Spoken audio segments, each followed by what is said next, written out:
Hello and welcome back to BlueTube on YouTube with me, Neil, and my son, Ben.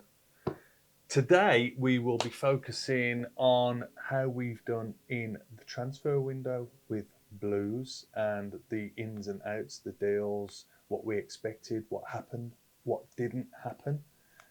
So, what do you think, son, of that? Yeah, we're just going to have a bit of a review of the transfer window itself, aren't we? Because a lot of people on the last day were saying how disappointed they were and they were expecting this big blow out the water, get the fireworks out signing that they don't think we got in the end, which to be honest, I feel like is a little bit silly, a little bit daft. I don't think, considering the season that we had last year with the big Jay Stansfield signing, that it was necessarily going to live up to that. But I also think that there was a little bit of the fact that if you look at the years prior to that and the transfer windows that we had up until that point, they had been so dross and so poor that living up to that this season, now that we've got such a good team, was always going to be a hard thing to do. But with all that being said, I think we've had one of the best transfer windows we could have ever have possibly hoped for, and the best I've ever seen in my lifetime. I'm not going to sit here and say whether it was better than last year's or not. We're pushing on now from a team that was competing in League One to get into the Championship to now trying to get a team that's ready to fight for the Premiership. So that the proof's in the pudding of just saying that alone. I think we've made some amazing signings. We've signed 12 players altogether. We've cut 13. We're going to go through each of them quickly, going to give our thoughts on them briefly for you guys. And of course, please leave your thoughts in the comments section as well. What do you think? Do you agree with me? Do you think it's been a successful transfer window or not? Were there some names that you was just a little bit unsure about? And it can actually always be the best players on paper that end up letting you down, and the ones that are seemingly underwhelming that end up being some of the best players that you've ever had at your football club. I mean, we don't have to look too far back at that, do we? If you look at Iwata last year when we signed him on the same day that we signed Jay Stansfield, a lot of people, he was kind of just cast aside, wasn't he, because we signed Jay. And look at the player that Iwata turned out to be. So you don't know who's going to shine and what gems we've got hidden in the rough, do we? But what are your thoughts then, Dad? Do you think it's been a successful I transfer window? think, yeah, I do. But I had to look back on it because it's been so spread out, and all through the summer I've been saying, "Oh, we're going to have a big, like deadline day deal." When Yeah.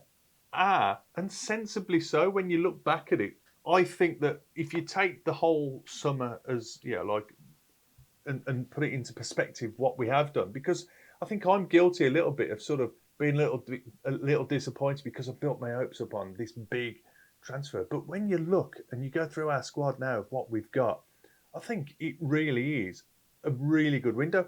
And when you look at the two that we've brought in with the experience, I know we're jumping right to the end here, but I'm not going to go too heavily on this.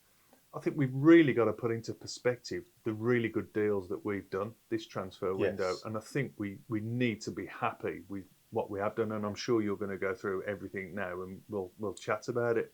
Well, yeah, let's not waste any time here. Let's go through these 12 players that we've got then. So, kicking off, Phil Newman, James Beadle, Tommy Doyle, Damare Gray, Bright Asai Samuel, Kanya Fujimoto, Kyogo Furuhashi, Erin Cashin, Marvin Dutschke, Lewis Kumas, Patrick Roberts, and Jack Robinson. Now, we'll go into the outs in just a moment, but taking a look at that list there and some of the calibre of player that I've just read out to you, Tommy Doyle.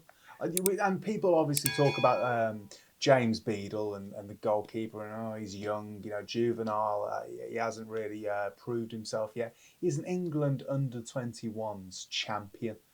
He's a But fantastic goalkeeper from Brighton and Hove Albion, a top Premier League side these days. And you go further on down the list here, we've got a Birmingham City fan, Damari Gray, a Premier well, League you winner just in our you just side. you just going through that list there, it sounded like you were reading out a really good starting lineup, didn't it? Though Yeah. I think. Well, and again, it is a good starting putting it lineup. into perspective. I mean, that's not including who we've already got. I mean, it sounds brilliant, doesn't it? And admittedly, when and I hope he's not like finding out what we're saying about him and what we have said about him. And I'll always change my tune if I can be proved wrong. Beadle, he's going to be quality, isn't he? I mean, he's a decent keeper. We haven't got him for no reason. I don't think we'd have anyone down at the Blues in a blue shirt if they weren't up to the mark. And he is quality. I think we've seen that in the couple of games he's played. Yeah, there's been a bit of naivety, comes with age. And that will obviously improve. And having him training with our goalkeeping coach and alongside Ryan Alsop and Mayo that we've already got, the goalkeeping coach being Mike Taylor, obviously ex-Blues goalkeeper as well, who was brilliant, played for us in the Prem. We always had decent goalkeepers. I mean, we had Tony Curtin that was homebred. He was sold on to Watford, I think it was. David Seaman. In fact, I remember going down our first. I'm sure I might be remembering this wrong, but going off, you know how I waffle on.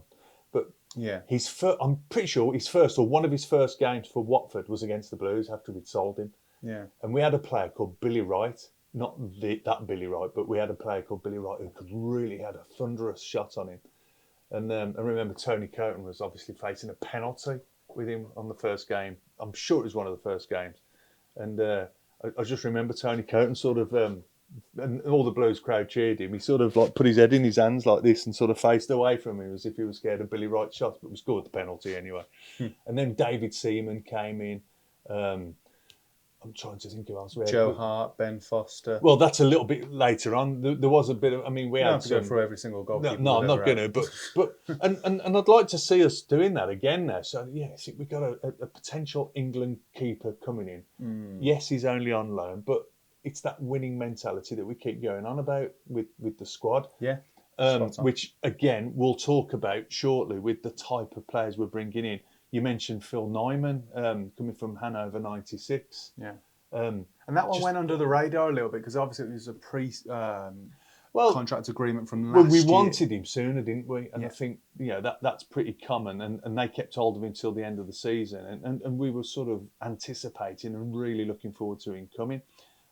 He's had a few people would say he's had a quiet start, but he's been absolutely spot on. Yeah. And his facts and figures here looking on football. He's averaging 7+ on his games, so he's doing nothing wrong for me, considering the big move he's made. Yeah, yeah, and someone that's come from the Bundesliga as well, still got to settle into the division, which you can say about a lot of the players that we've signed, to be honest. But I wanted to draw your attention to the two that we made on deadline day because we've spoken enough about the ones that have come in. They've been here for a short while now. Lewis Kumas, I suppose, he's just got through the door himself, to be fair. But let's talk about the two on deadline day. So Patrick Roberts, that's the one that I really want to go into a little bit. And then Jack Robinson from Sheffield United. Now, a load of people have given, just to start off with Jack Robinson, a load of people have given him a load of flack. Of course, people like to bring up that time that was playing Sheffield United in the League Cup earlier this campaign. And he was giving a linesman a bit of mouth, wasn't he? Made an enemy of Kyogo. But I recently had a look on the Sheffield United social media pages and just to get some fan reaction and some perspective from the Blades fans. I did the same. And do you know what? They're gutted. Yeah.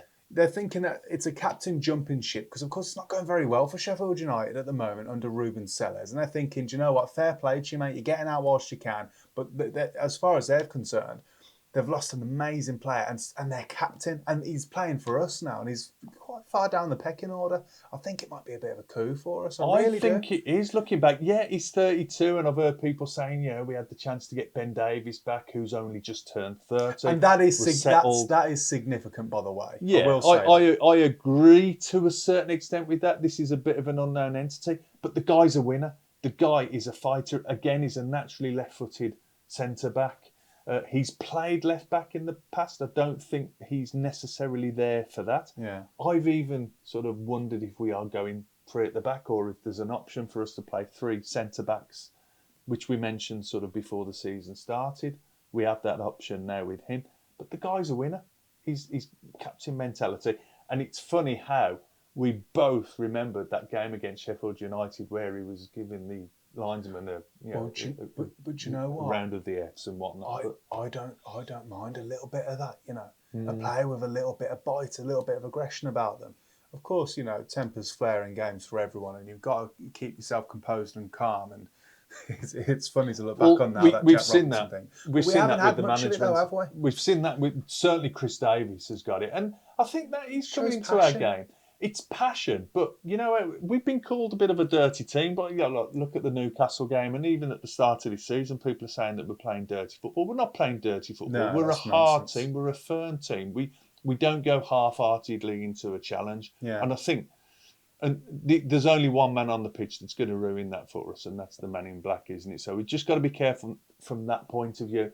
It's like, of course. if you remember when we were playing Sheffield United, and this guy was giving it the linesman, I honestly thought that the linesman, the way he was effing and blinding it, I thought he was going to call the ref over for a card, and we were actually saying that, and we both remembered that when we signed this guy. But now we've turned it around. It's like, oh yeah, we want that in, and we do really. To be fair, you want You do that want passion. a bit of it, yeah, definitely. I'm looking forward to seeing this guy. I don't think he's going to be a starter every week. He's going to be a bit like Grant Hanley was last season. Yes. Again, you could look at him. We let him go after we loaned him. Scottish international, didn't put a foot wrong for us last year when he played.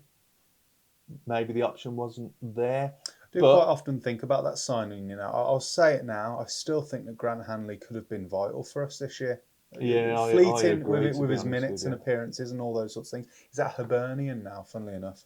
Fair play to him. Grant Hanley. Fair So yeah, play to him. he's doing just fine. But captain for Scotland's got an abundance of experience. But anyway, let's not ramble on about that. It's by the by. It doesn't really matter.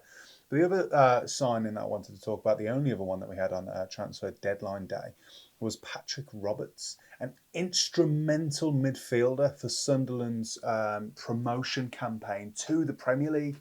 Of course, now that they are in the Premier League, their calibre of player has just gone through the roof, hasn't it? And some of the signings that they've made. And do you know what? They haven't actually started the season badly, Sunderland. But Patrick Roberts hasn't been involved, and he wants to carry on playing football. I think he's a young chap, isn't he? Let me just find out how old he is. He's 28. 28 years old, brilliant. Yeah. Fingers on the pulse, nice one, Dad. Yeah, so he's still young, still got a lot to give. And if you want anyone, we were after a right midfielder, got it with Lewis Kumas, very juvenile, still has a lot to prove. But if you really do want someone that's got a bit about them, if you're going to get anyone with experience, get someone who's been promoted to the Premier League with a team literally just the year before. I think that this is an absolutely brilliant signing for us. Is he the one that's been sort of labelled like the little Messi or the mini yeah, Messi? Or mini Messi is what a lot of the Sunderland fans were calling him when he left. And once again, similar to the Sheffield United fans in their reaction, a lot more with this bloke. Just they to back what devastated you're saying about him departing the club. Just to back up what you're saying here, then. So yeah, before Sunderland, just where he's been recently, Man City on loan, Troyes in France on loan, Man City again on loan before there, Derby on loan, Middlesbrough, Norwich, Girona. This guy has been around. He's been at Celtic. Been at Celtic as well. And he's been at Fulham. So this guy has played at the top of the tree. So he can bring in such a wealth of experience. Well, and even if he's not like a full, like playing 90 minutes or even coming on every game, to have him around the squad again, and some of these kids we're bringing through, the younger players, he's going to be invaluable, the experience that he's got. And I think that is what we're looking at as a club to bring on, even if it's not minutes on the pitch, it's what he can do around the nucleus of the squad. I was just trying to check there to see if he was with Celtic whilst the main man Kyogo was there as well. But it seems like they just missed each other. 2017 this was. Yeah. In fact, two periods, and in between them, Man City, he had quite a bit of time at Man City by the looks of it, on and off. Celtic 2016, 2017, 2018. Yeah, and Kyogo was there from 2021. But anyway, a fantastic signing. Sunderland fans are devastated to part with him. I think it's brilliant. If you really want to go and try and push for the Premier League, then what better way to do it than go and get a man who's done it himself already? So as far as I'm concerned, we'll round off the chat about the incomings there. Dad, I think it's been an absolutely fantastic transfer window. Yeah. If I had to rate at this moment in time, you haven't even mentioned you've gone into depth. I know he's been here a little while now. Kyogo and Marvin Duksh. Well, You know, just I was just about to say. go on. Sorry. If I was going to say who I think's been our best signing so far, I mean, by some distance for me, you might disagree with me here. It's Demarai Gray. I think you can see the Premier League quality in him whenever he steps a foot on the ball, whenever he drives at the defence, his passes, his touches. You can just see that he's that level above for me, and that Premier League quality of player really shines through. And having that sort of bloke around who's been there and done it all, he's won the bloody division. It's going to be invaluable for us. So Yeah, totally agree. But that's an impact. That's like everyone got excited about Demarai Gray coming. yeah. But I think there's some slow burners as well. Let's not write off your Fujimotos and your Furuhashis Yeah. because much as it's not worked yet, we can't just write these players off. We've just spent 10 million on Kyogo. yeah. And I still think he's going to come good. Don't get writing him off just yet. Marvin Dukes, we haven't seen the best of this guy yet. Yeah. There's so much to look forward to this season down the Blues. And I think with the different options that we're going to have now and the depth that we've got in the squad, it's going to be good. I mean, I'm glad we've got this bit of a break now because I really think Chris Davis and the coaching squad have got a bit of time to work with these guys and just get that familiarity going around the squad and really get them passionate about the next game. And I can see it happening because it'll be Stoke, won't it, in a couple of weeks' time on the 13th away at Stoke. Yeah. Who aren't invincible, the Baggies, as we said before, beat them in the last round of matches, 1-0. And it just goes to show that you can go and get points at Stoke because they'd had 3 wins on the trot, hadn't they, before that? And that came to an abrupt stop. They'll want to be fighting for it, but be a chance for these new signings to come in and shine. And we will do a preview on that Stoke game as well, closer to the time. Now let's go into the outs then, because we did part ways with a couple of players. I think we had 13 go out, 12 come in. So that's Taylor Gardner-Hickman, Tyler Roberts, Alfie Chang, Dion Sanderson, Emil Hansen, Bailey Peacock-Farrell, Christian Bielik, George Hall, Alfie May, Ramel Donovan, Ayumu Yokoyama, Emmanuel Longello, and Brandon Keller. Now, just quickly, there were a few that were released. You know, Grant Hanley's, who we've previously mentioned, Myung Jae Lee, he was only a short loan last year. Lukas Jukovic retired, and then there's a few kids who we let go as well. Junior Dixon's one of them, Josh Home, and a few others. So there's a lot of players that have left our club there. Of course, a lot of them are on loan, and we will be getting them back. Peacock, Farrell, Hansen, Dion Sanderson, Chang, they'll all be coming back to us. Taylor Gardner-Hickman as well, and Tyler Roberts are still our player technically. Don't know if you look at the likes of Tyler Roberts and Bailey Peacock-Farrell, I don't think we'll ever be seeing them in a Blues shirt again. But that's a lot of, forgive me for saying this, I mean this with no disrespect, a lot of dead wood that we've gotten rid of out of the club as well. But some surprises as well, though, Ben. Of to course, be fair, yeah. TGH for me, I was really surprised because I thought he was going to play a bit more of a part this year, especially with his adaptability for different positions around there. Not saying that he's particularly brilliant with what we've got, considering like the players we've brought in. But he is, and he was growing into the role. You know, like we made a big thing of, like giving him a contract towards the end of last season, didn't we? So whether it's just for him to get experience somewhere else and just grow into the role a bit, he's still a young lad, isn't he? In fact, how old is TGH, Ben? Did you look? I think he's 23 years of age. So he's about the right age, so he's not like a kid as such. But there was a couple. Young. There was a couple that looked like that they were going out. Lyndon Dykes was supposed to go out on loan, wasn't he? Have I sort of stole your thunder here? No. Ahead too much. No, not at all. No, I was so expecting him to go to Hibernian. That fell apart because I think Hibernian, it was soon figured out by them and everyone there end up in Scotland that they couldn't afford his wages, the wage packet that he's got down at Birmingham. At least that's what I've heard anyway. So right at the death, that just all fell apart, unfortunately, which is a shame for Lyndon Dykes, really. He probably could have offered them something if he went over to Hibernian and reunited with Grant Hanley up there, but it wasn't meant to be. So now we've got an extra striker should we ever need him, really. And do you know what? Already this campaign, he's scored a few, hasn't he? So do you know what? If he ever does come on, we'll back him. We'll give him all that we've got in our support. But one for me, and a lot of people will think this as well, and they've mentioned it with Kyogo. And by the way, with Kyogo, I think Give that guy some time. Once again, like a lot of the players, he needs some time to bed in. And once he starts firing them away, that'll be it then. The dam will be open. But with Alfie May going to Huddersfield, a lot of people talking about that, aren't they? Yeah, I'm one of them. I'd have loved to have seen him. Yeah, it's a heart and head thing, like It the is, heart yeah. saying I'd love to have seen him in the blue shirt in the Championship because that was always what he really wanted to do, and it's But sort we of know that he wanted it, it's didn't we? romantic, Don't we? isn't it? Whereas my Yeah. head saying, could he have done it? But I'd have loved to have just given him that opportunity, even till like January or something. Yeah. Do you know what I mean? Seeing how he Because got on. would he have done any worse? If you sort of think about how things have gone, he's already had that year with the squad. He had a great season in League One for the Blues with the main, squad that we've got now. He knows where the net is. He's a troublesome little bugger, like to play against. I like to imagine that a big part of this was down to Alfie. I assume that the conversation would have been something along the lines of, you can stay if you want, but your minutes are going to be limited. Chris Davis actually went on record Yeah, and I said think that. I think he did Yeah. on the WM interview. From reading between the lines and even some of the comments that I've seen that some of the Blues fans have put on a couple of the past videos on our channel, the one of them, and I'm not disregarding this whatsoever, is the fact that when he was so close until Blues came in for him in League One to going already to Huddersfield, apparently it was a personal thing to do with family living up there or something like that. Yes, yeah, I've heard So- that. I just wish him all the best. I still, as I said, like in our last video, actually, I still look out to see how he's getting on.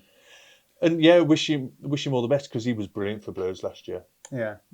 I don't necessarily have any complaints with how this transfer window's gone. Not at Of all. course, when you look Not at at sentiment and those sorts of things, and emotionally you get involved with players, you get attached to players, don't you? Alfie May was a blow for me. And if we go back a little bit further, I think a Yumi Yokoyama probably could have offered us a little bit of something.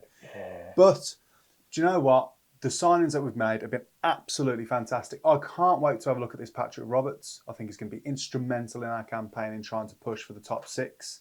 And Jack Robinson as well. All you have to do is look at what the fans have said. And I think those are some pretty strong words for him, to be fair. And I think the future looks incredibly bright.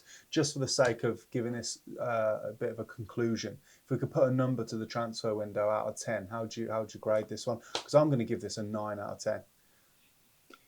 Yeah. I think I'll go with that. I'll go with well, a 9 out of 10, yeah. Let's talk about the elephant in the room. I can't believe we haven't brought this up yet. There is one area where we have really lacked, and we lacked last year, and we had to bring in Young Jay to cover for it. But left back position, we did really drop the ball on, didn't we? Yes, that's the big surprise, that we haven't gone out and bought someone that can fill in for that position. And it's like we're happy at the moment for Laird to fill in. I've made it quite clear before that I think Laird should be starting for me at right back, but he's doing such a good job at left back.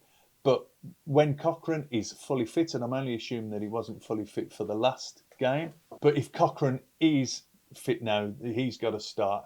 And for me, as I say, Laird has got to be right back for me, and mix it up between him and Asoi Samuel. I feel like Cochrane would have been watching that transfer deadline day, sweating, just hoping, and then devastated when he hasn't got any cover. I know that Jack Robinson can cover on left back. Well, yeah, but he's, and I don't know what his fitness levels are like. With his age, 32, we give him a 2-year contract, haven't we? From what I've read. Yes. But if he can cover that, and maybe, I don't know. I mean, what's the thoughts on, like, if we do play 3 at the back? Would that suit our game? Would that be something?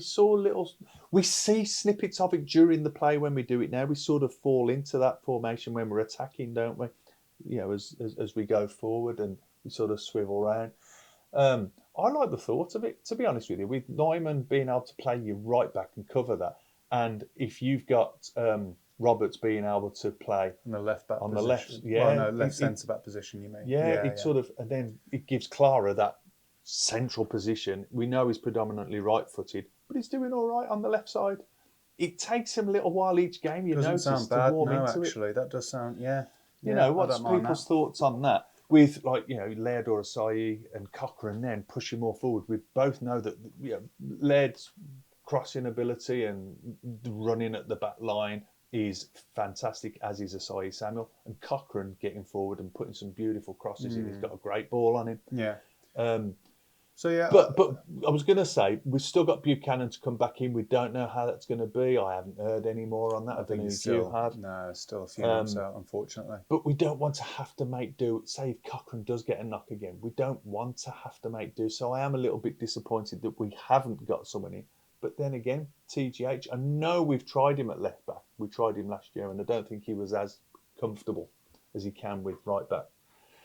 But that's the only thing for me. It could have been a 10 out of 10 if we'd have gone and got a left back. Yeah, I think it would have been it would have been interesting. Well, we'll have to see how we get on, and we've got to wait up until January for any sort of tweaks. It'll be interesting to see how the players go on, because even at positions where we have covered, not everything works out all the time. No, exactly, and we don't know what's around the corner in way of injuries. We don't know what's You look at what Wrexham have done as well. I mean, Wrexham, it's between us and Wrexham, and people are saying that Wrexham have had the best transfer window this summer over us, because some of the names that they've brought in, I've brought them up here quickly just to give them a bit of a mention because of how much they've spent. They spent about 30 million altogether. You know, you got the likes from Ipswich, Nathan Broadhead, Man City, Callum Doyle, Lewis O'Brien from Forest, Connor Cody, Kiefer Moore. You know, some seriously big players. Obviously, Danny Ward, Josh Windass, Ben Sheaf, like some massive, massive players. The only thing that I'd say about what my point being, of course, they've completely transformed their squad from last season. Will it work? It's still a huge gamble. I'm glad you said that, because those type of players that they brought in, they don't play the Wrexham style of football for me. You know, it's going to have to be a massive change. It's going to have to change. Phil, what's his name? Their manager, Parkinson. Yeah. It's not their way, is it? Yeah.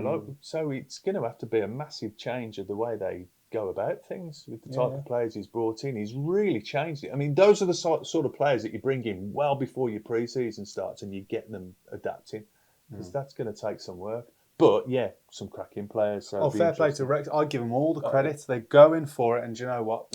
Power to them. Just don't finish above us. Nice one. But I think that can draw us to a close then. And obviously, please get involved. Let us know your thoughts down in the comments section. What would you rate this transfer window from a Birmingham City perspective out of 10? Of course, there's some devastation there with not getting Ben Davies. Some people didn't like parting ways with Alfie May. Some people are still a little bit touchy about Kyogo, but I've no doubt about it. He just gets into too many good positions. He'll come good for us. Left back position, did we do enough really? Do we have enough cover? Let us know in the comments section. And from what you've seen so far, do you have a favourite signing? Do you think someone's performed better than others? Who do you think? Before you round off then, who's your favourite? Demarai Gray. So you thought Demarai Gray. Oh, God, it's a toughie, you know. I haven't even really thought about it. I am going to reserve judgment, because I think Furuhashi, Kyogo, I think he's going to be a star. I honestly think he's going to be a world beater. No, absolutely. I completely agree with you on that.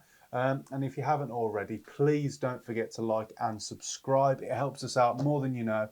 And one other thing that you haven't mentioned so far, we seem to have teleported to some other location. Oh, yeah, it's a bit wet outside, so we've set up in the studio today, haven't we? Yeah, the studio, yeah. And it's definitely nowhere What do you think? else. Yeah, let us know your thoughts on this, Blues fans. A little bit of a shift around with some things. But we'll close this video off now. Thank you so much for watching, as always, and we will see you on the next one.